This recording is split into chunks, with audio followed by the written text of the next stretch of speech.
I'm trying to get it For you or for them? for them, not for me. Okay. But when I'm playing with the pianist, I don't mind being that little visual. Yep, yep. Yep, we're going to be moving the piano a little farther to the Okay, right. well, that makes sense.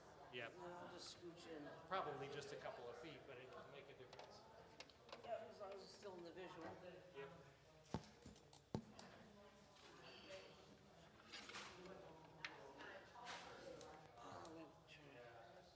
get some water.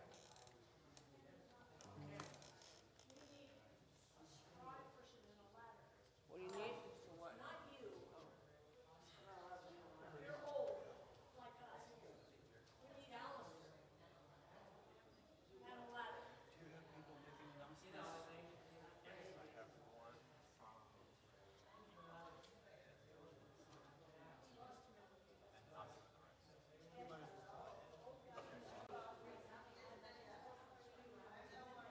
Jim, you want to get the door?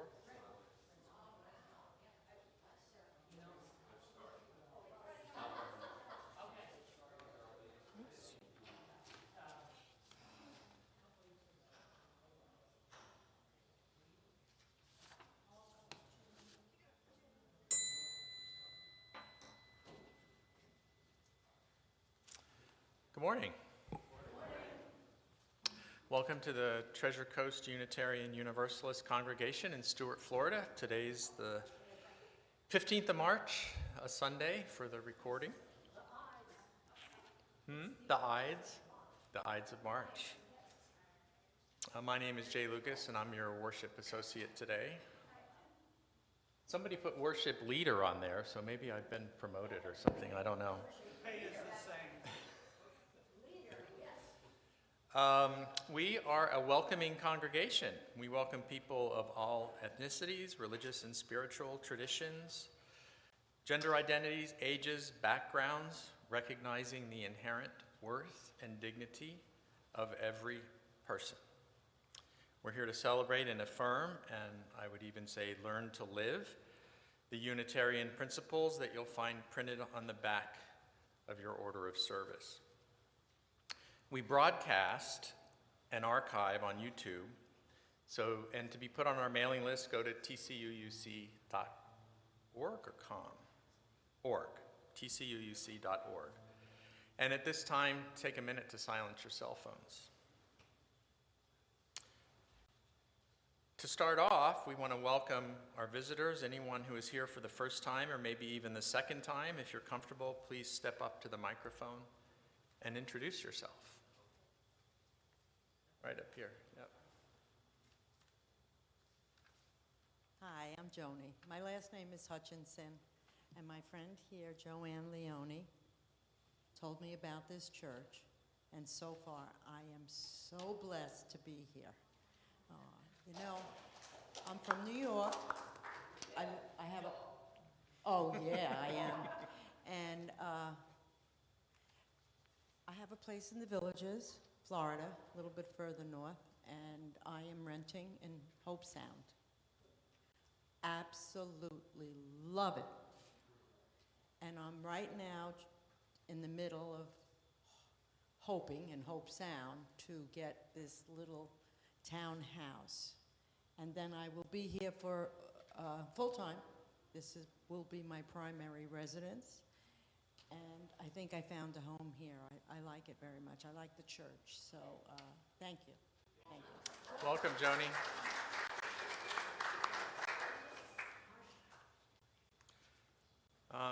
A few announcements to start with. Yep. Marcia. She asked that I speak on her behalf. But you do have to stand. Jim, if you would, just so the YouTube will pick it up. This is Marcia. We got a call from Jenny requesting a ride, and we're in her neck of the woods, so we brought her. She's from Huntington, Northport. Yay. So you'll find friends here. So this is Marcy, and Marcia, nice to have you.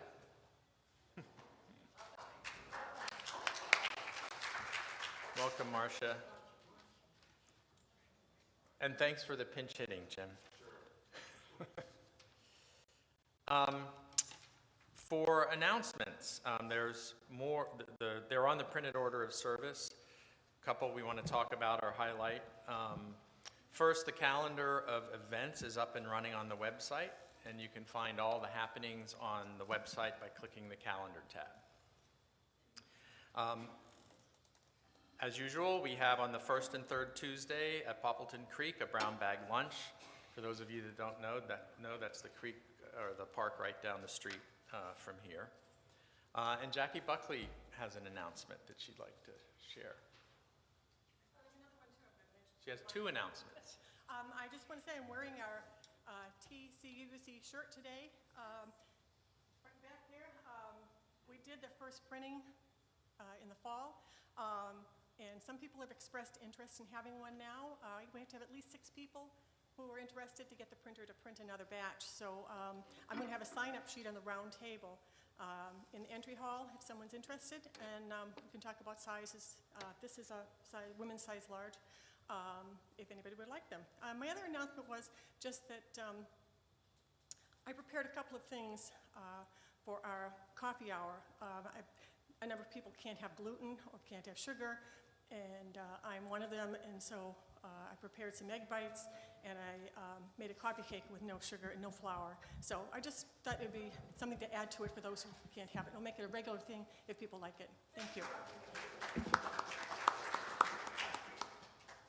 And Tia has a couple of announcements also. 3. Good. I'll go get my light.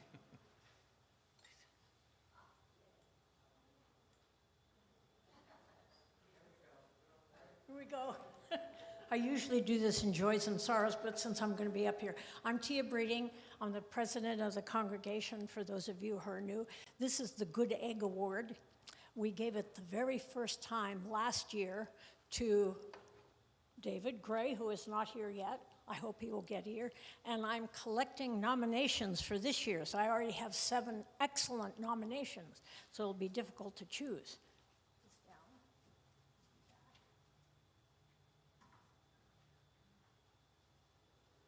Second thing is, I have in my hand here pledges. For those who have not yet turned in a pledge, maybe you didn't get one. I did not get one. I made sure we sent them out, and I did not get one.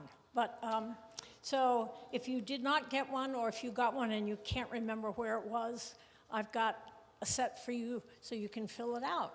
We'd love to have that soon, because our annual meeting is the 29th of this month, and we'd like to get the budget set.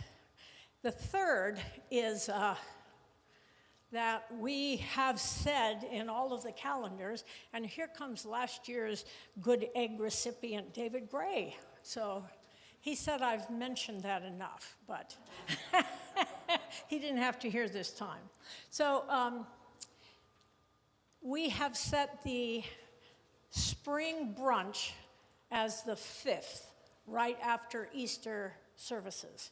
And at the board meeting, we decided that that's not a good time because so many people have actual family things to go to. So we decided to set it back to the 12th. However, we forgot to notice Jenny, and it went in the calendar wrong. So I'm here to take a vote. I want to know how many people can't come if we have it the 5th. 1, 2, 3, 4, 5, 6, 7, 8, Bob, 9, 10, 11. That's half. How many people can't come if we have it the 12th?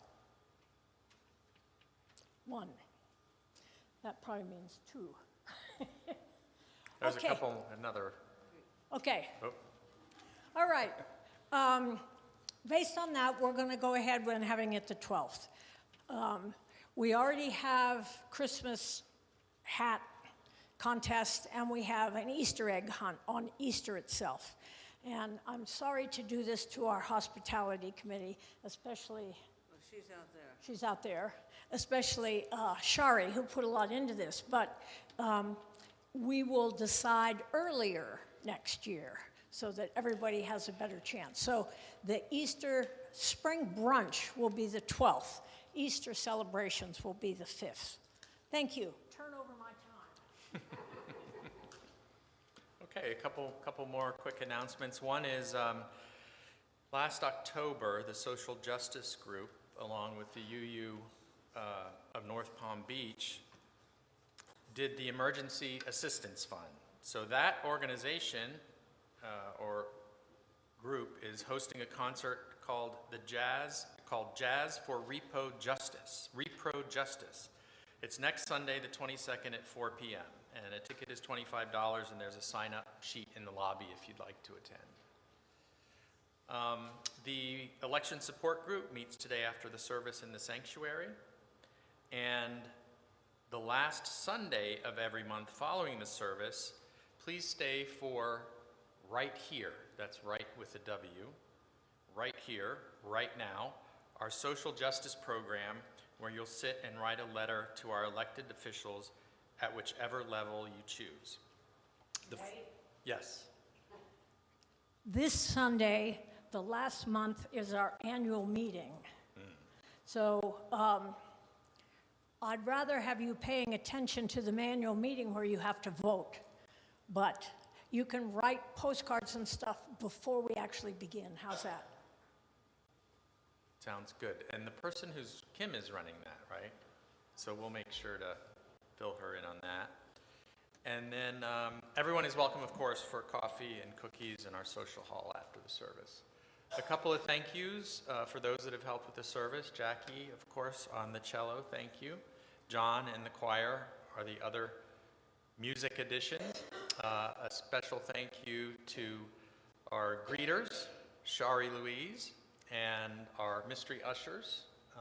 Mystery, not that they usher in mystery, but that they are unknown to me who they are. So we'll see when they get up, but thank you in advance. And our tech support, Corinna Poloni and Alistair Forrester. Yes. Oh, and thank you to our greeters as well. Pat Tosney and Threadsy were our greeters today. Yeah. Okay. And now it's time for the prelude.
Thank you, Jackie. For the chalice lighting, opening words today, as we light the candle, it symbolizes the following short quotation. I will be truthful. I will suffer no injustice. I will be free from fear. I will not use force. I will be of good will to all men. That's from Mahatma Gandhi. Is he Irish? He was Irish. Yes.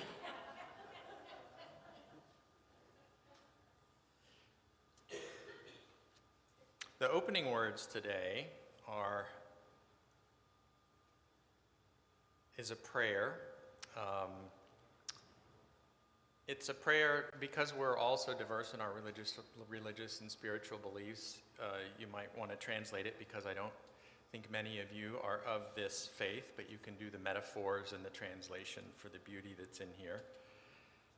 Unless you are, in fact, part of the Ojibwa tribe of the Northern Great Lakes, also known as the Chippewa, one of the largest indigenous groups of people in North America.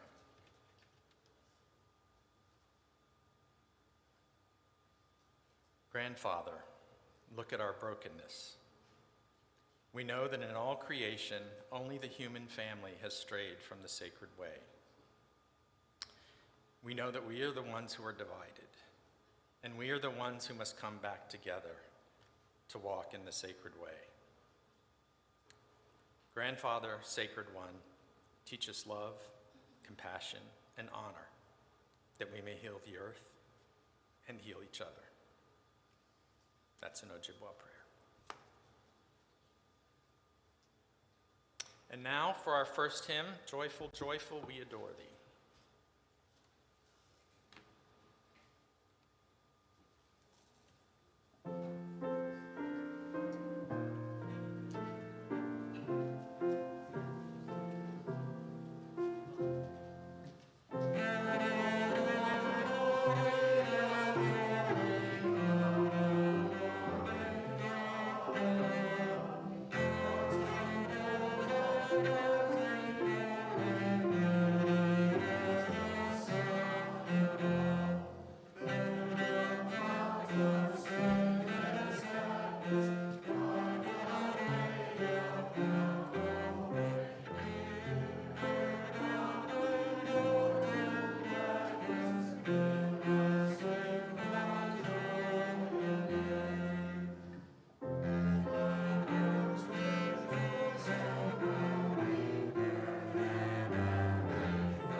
Good edit.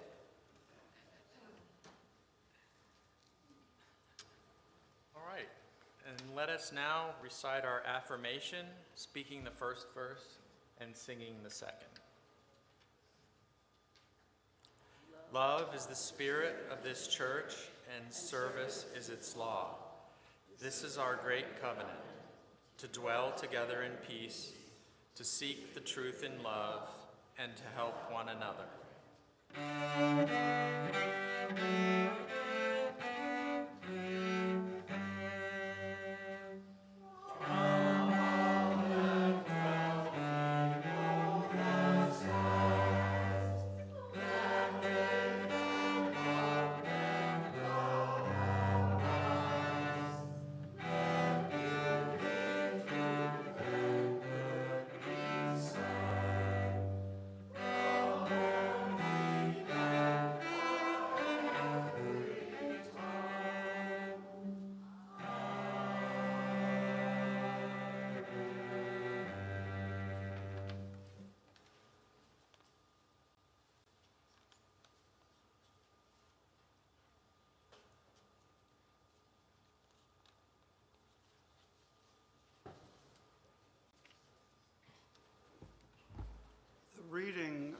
is 660, and whenever I seem to announce the reading, somebody says to me afterwards, that writer was my minister. Probably not Henry David Thoreau. Is that right? But I love this. We'll read it responsively. Why should we live in such a hurry and waste of life? We are determined to be starved before we are hungry. I wish to live deliberately, to front only the essential facts of life. I wish to learn what life has to teach, and not, when I come to die, discover that I have not lived. I do not wish to live what is not life. Living is so dear. Nor do I wish to practice resignation unless it is quite necessary. I wish to live deep and suck out all the marrow of life. I want to cut a broad swath to drive life into a corner, reduce it to its lowest terms. If it proves to be mean, then to get the whole and genuine meanness of it and publish its meanness to the world. Or if it is sublime, to know it by experience and to be able to give a true account of it. Matters of joy and sorrow, we ask you to share yours in the hope that you will know you have been heard. First of all, let me give you a fairly long list that you know about and want to know about. Suzanne Ellis is moving to Grand Oaks in Palm City. She's decided to go to this assisted living place, will still be in hospice care, and feels that she'll be well served there. And we will check in with her as often as we can. Judy Clow has had quite a roller coaster ride in the health care she's getting for basically a heart problem she went in with. I think she's now in the hospital to help her with swallowing. And Lou tells me then she goes back to Encompass for rehab. So Judy's had quite a difficult time for a couple of weeks now, and Lou also. Judy's son Martin is in for a week from Oregon. So we certainly wish all of them the best.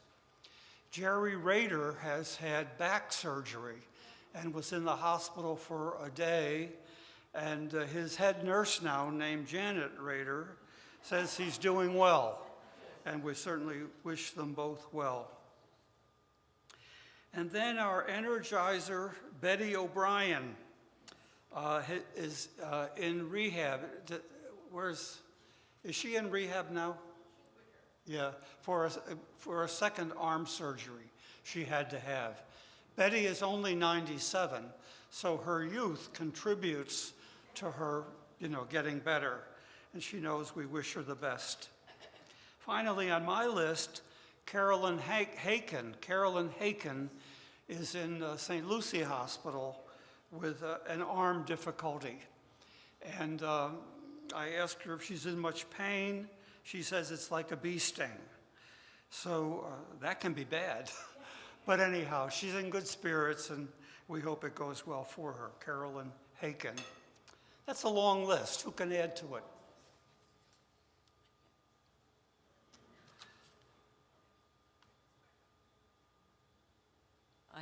My name is Jackie, and I have a joy, which is that I went to Grand Oaks the other day and played Celebration of Life for a 101-year-old who I knew for many years when I was playing. She was not in memory care. She was completely on top of things and just a hummingbird of a person. And I have a sorrow, which is that this morning I got a text that got me really angry, and I do not like to be angry. And it just brought me down, and things have been very rough in my life with family and with a lot of things. So please send a little good vibes my way, because I don't want to get stuck. I want to keep things up. So thank you.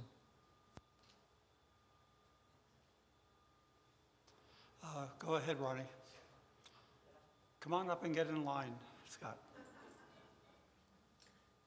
I'm up here to, for Geraldine, who doesn't feel like coming up right now, but it's been a year since we've lost our dear Bill Falk. We just wanted to remember him on this day. Bill is well and often remembered. Scott.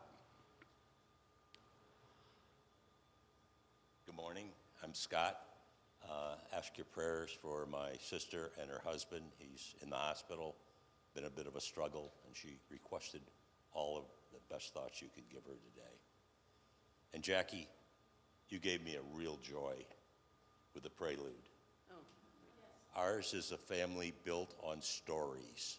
Yeah. And one of my favorite stories is Uncle Larry, who played the violin, but he did not play it very well. And he only played one song, Danny Boy. And one day when Aunt Lib was wallpapering, she needed something to fill the hole because they'd removed the Franklin stove. And looked around, and in went the violin and wallpapered over. For the next 30 years, Uncle Larry would ask any family member, I'd love to play the violin, but I don't know where it is. And the answer always came back the same. I haven't seen it lately, but it's in the house somewhere.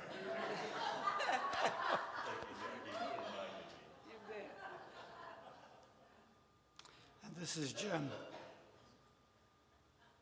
Hi, everybody. I'm Jim Bull, and my joy is that I'm here. Usually, I'm in Troy, New York, on YouTube. My joy is to thank Karina and everybody for putting up the YouTube videos. Great. So, hi, everybody on YouTube.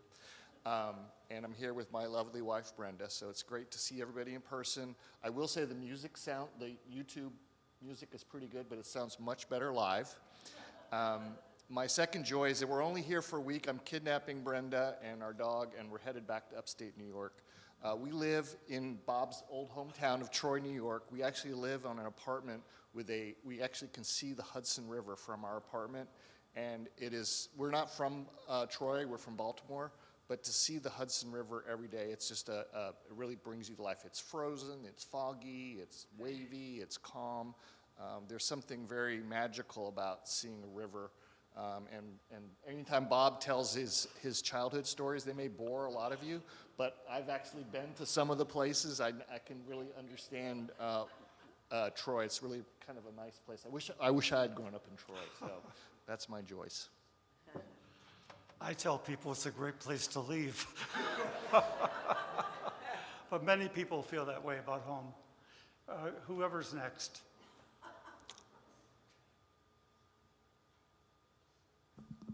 Good morning. I'm Shari Louise. I'm your hospitality gal. And we have kind of a celebration of St. Paddy's. The true Irish really don't celebrate St. Paddy's Day.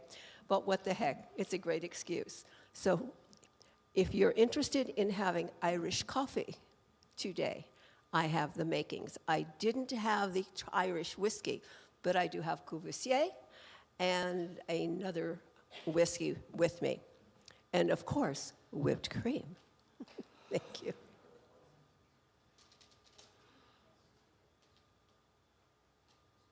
Hi, my name is Allison. My dad and Papa Joe came down. I'm off of school spring break.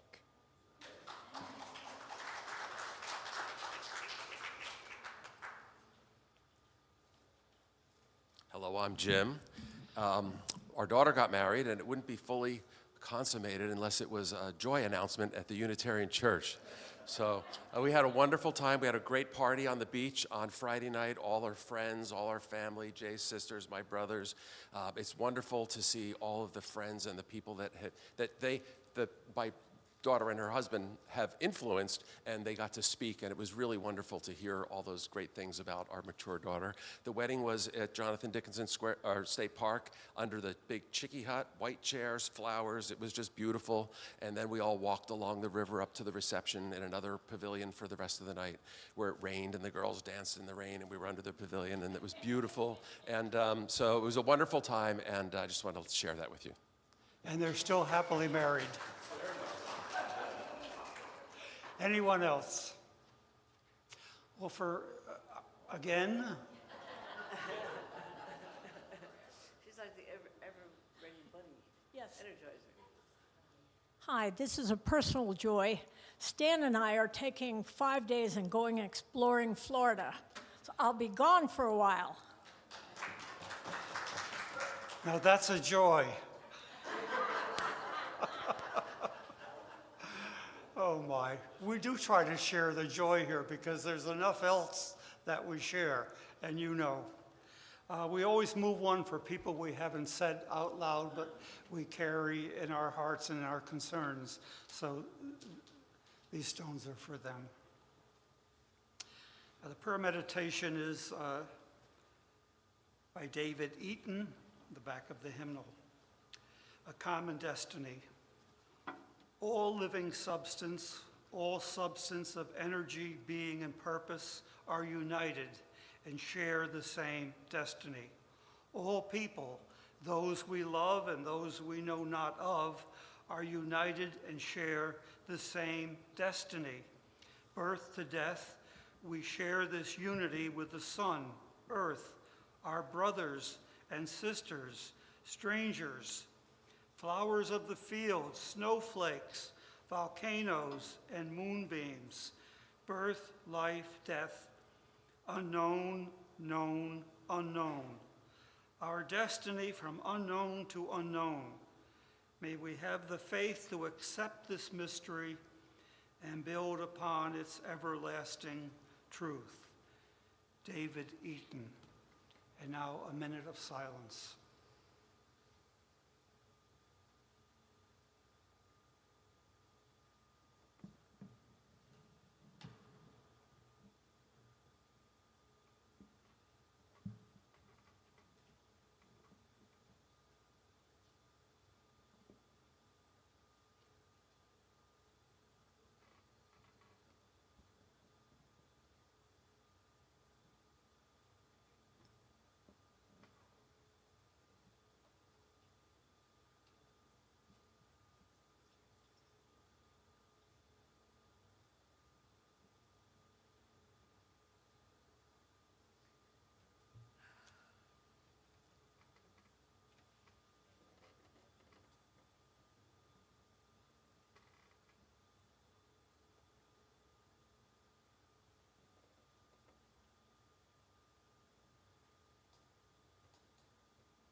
Spirit of Life, hymn 123.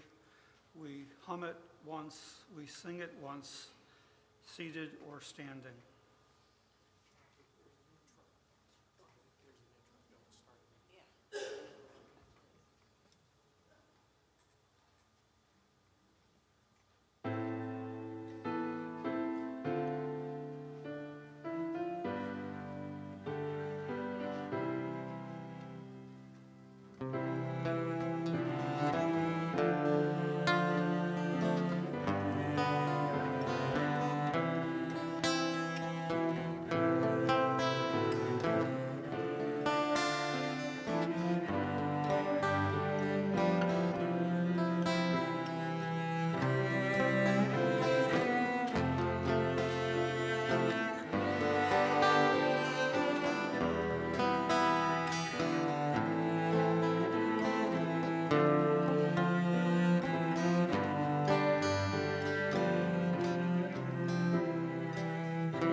certainly appears like our choir is growing. That's wonderful to see and to hear. What's also wonderful is to experience your generosity at this time during our service. We hope you experience it here. We hope you give some of yours so we can go on experiencing it here. Where are my Mystery usher.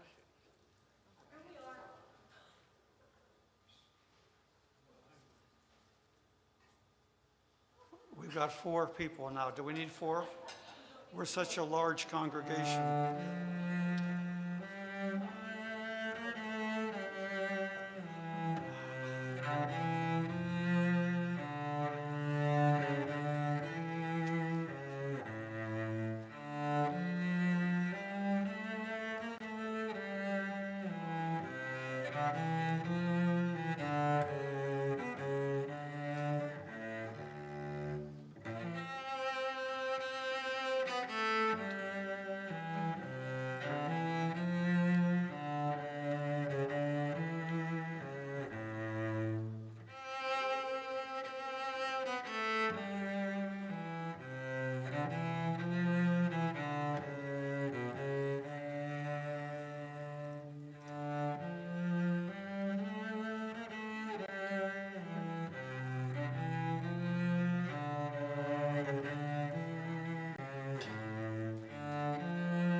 I'd like you to consider being part of a 3-part message or sermon at some time in the next 6 months or so on the topic, how my faith journey landed here. We used to do that, and other UU congregations do that, invite people to share how they got to UU. It's a way to get to know each other and talk about something we rarely talk about.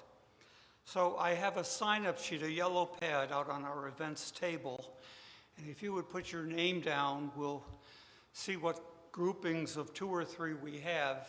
And it won't be, as I say, before the fall that we start that.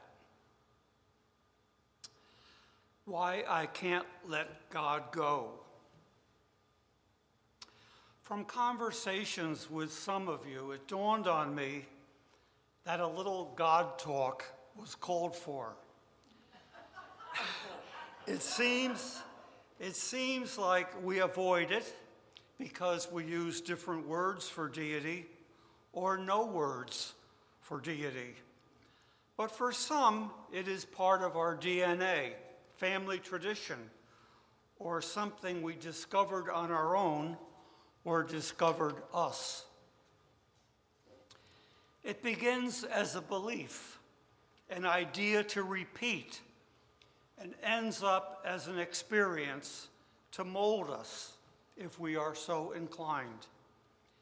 If we started in a church or synagogue, we were in a catechism before we knew what it was. And we got spoon-fed a creed. And then it seemed like we knew everything about deity we needed to know. If we thought about it, the more we thought about it, we came to realize we didn't really know much about it at all. The only home instruction I remember was the protection prayer, "Now I lay me down to sleep." It surely was to ease us battling brothers. My brother and I fought a lot during the day, but we had to sleep together at night. It was to ease us into sleep. My mother needed us to nod off. But if we mulled the line, "If I should die before I wake," wait, what? I might die before I wake? We learned in catechism that deity was all about protection, which really meant the military might of tribes. So when the Italian Prime Minister says the West has got to get back to Christianity, does she mean the Christianity that even encouraged European immigrants to come here and take this country and round up the natives? Or the Christianity that went to Africa and stole a labor force for cotton crops? And we've learned, often to our great pain, that deity and protection don't go together, because we've prayed for people to get well and they didn't. And we've prayed for protection from the storms. And it isn't divine protection if we were just lucky and the storms took another path and human and beast in that path were not lucky. Before I was ordained, I had to be tested for my motivation to become a minister. Why did I want to do this for a career? I was told after the test there were 2 prompts they were looking for. Did I hear a voice from a burning bush? My own holy Moses moment? No, not that. The other prompt for ministry was a kind of community group sense or feeling, a greater good, so to speak, or higher power called deity. That was how I tested. And the deity forever, for me anyway, had the traits of that downtown Troy congregation that welcomed me and Larry so warmly. 3 thinkers helped me with the idea. They rescued me from fundamentalism, which had a very definite idea of deity as anything but welcoming and affirming. Tillich said deity was about our depth, our ground, our grund. We all have depth, and we can choose to pay attention to it. Whitehead, the philosopher, in a short piece called Religion in the Making, which I thought I understood better than process and reality, Whitehead wrote that religion is what we do with our inwardness. We all have inwardness, and we can choose to pay attention to it. And much later, I read Erik Erikson's Childhood and Society. He wrote that every child needs acceptance and affirmation. Deity, whatever our idea, must be about that, acceptance and welcome. Regrettably, deity has been too tribal to be about acceptance and welcome. So in war, we know, deity is the first casualty, the deity who's always on our side. Another psychology writer, Eric Byrne, in Games People Play, nailed for me the failing of religion because of the weakness or failings of human beings. The major game of humans is mine is better than yours. So religion is not ever going to lead to world community or peace on earth so long as deity is trapped in mine is better than yours. Our experiences in the world surely help us, inevitably help us, form our ideas of deity. While I was reading those thinkers like Tillich and Whitehead in college, I was living in a farm community to work my way through college. They called me Brother Bob. Brother Bob. I knew I needed to do house calls to get to know them. The first home I called on was a city block away from the little parsonage where I lived. And so I walked there. And when I got there, There were cows stretched across the steps of their porch. So I turned around and went home and called them. I was afraid of the cows. Just step over them, they said. And unfortunately, I added, I didn't know if they were bulls. That really got around. Brother Bob doesn't know the difference. So in the country farmland of West Virginia, again, I felt religion was about acceptance and welcome. They welcomed me and they fed me, especially the homes with eligible daughters, where I always made clear I had a college girlfriend. All kinds of life experiences fill in what we don't know about deity or what we think we know about deity. 3 wall posters, which were popular in the 70s, wall posters that is, were capturing what this slow learner was learning about deity. Now, you've heard about them before.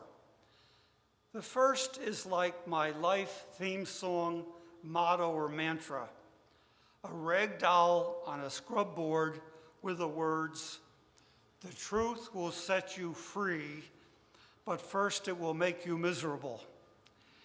Deity, higher power, whatever words we use, usually stand for a composite of truth, moral high ground, love, and some degree of selflessness, more than me.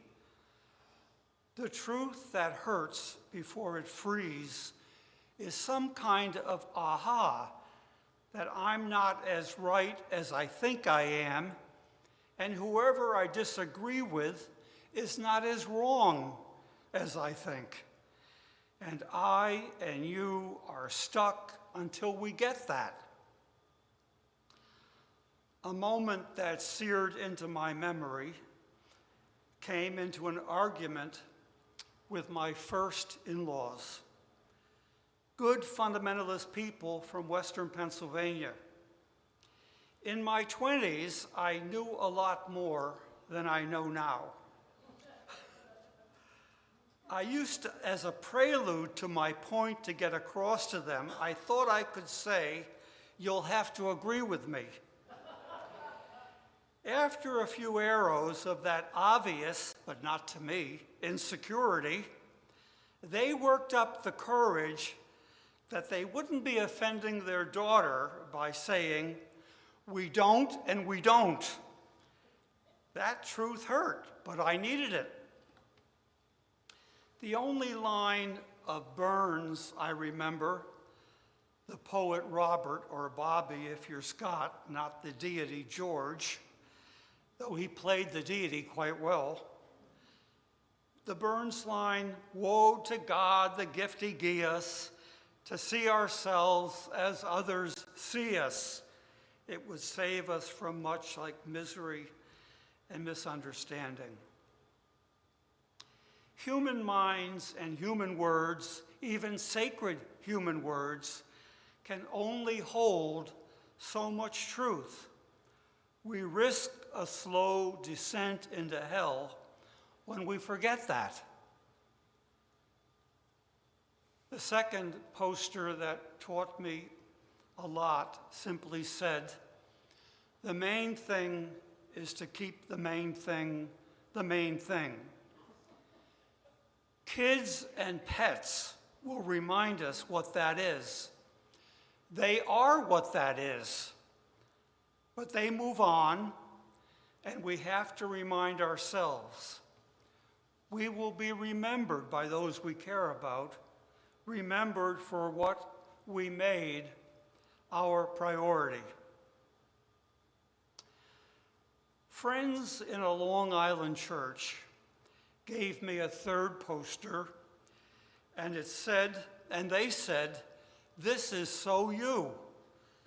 The poster read, "I have to believe there is a conspiracy out there to make me happy."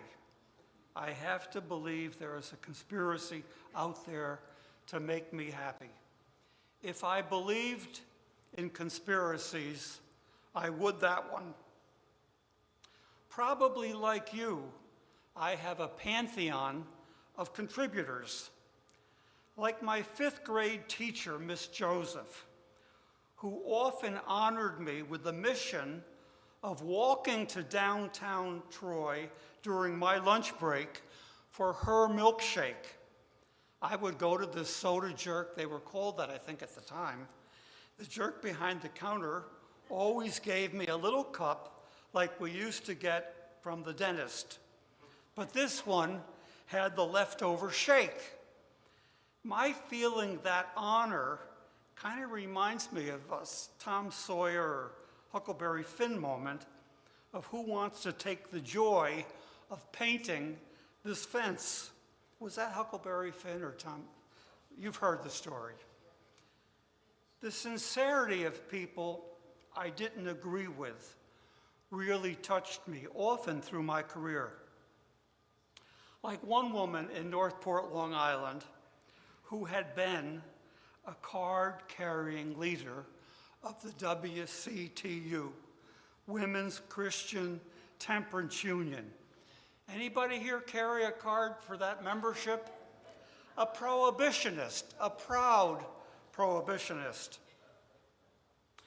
We had regular consults where she served me the driest shoe fly pie and the strongest coffee to get it down and to keep me awake. Her favorite line was, if one person sees you sipping alcohol and thinks drinking is all right and becomes an alcoholic and is condemned for it in the afterlife, doesn't that make you responsible? She didn't want to hear that I don't believe in that afterlife and that alcoholism makes a hell this side of death, all the hell I believe there could ever be. I remember officiating at the wedding of her grandson in one of her son's backyard. And of course, I had a couple beverages and I found bushes I could stand behind to enjoy them. Nobody ever came to me and said, Reverend, why are you? I knew why. The mystery we call God, to quote my priest friend, captures for me the greater good, the larger me I aspire to, our better angels we all aspire to and recognize in each other, the both humbling and ennobling of what human beings can be. We know about less than, we aspire to more than. Humans, sadly, have infected the notion of God with reward and punishment, as if we need incentive to be our best, as if we need incentive to recognize need and figure out what we can do. Some ancients said, the love of God is its own reward. Awe usually means mouth-stopping wonder. Something greater than you just take in and can't believe for a moment you got to. What does it take? Children, your own and others, flora and fauna, beasts like cats and dogs and Egyptian geese and ants and mammoths and rocks and waters. Whatever you call it, pay attention. No one else can pay attention for you. The hymn is 30.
come to our happy hour following the service to continue conversation, enjoy. Are there any cakes today? There's always good stuff.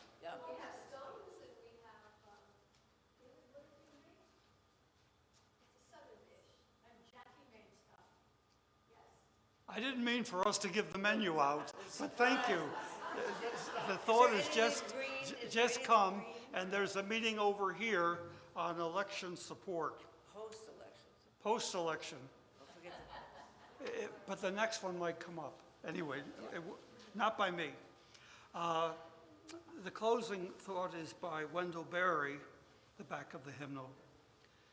The love and the work of friends and lovers belong to the task and are its health. Rest and rejoicing belong to the task and are its grace. Let tomorrow come tomorrow. Not by your will is the house carried through the night. Wendell Berry.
Jackie too. She gave. Yeah, I know.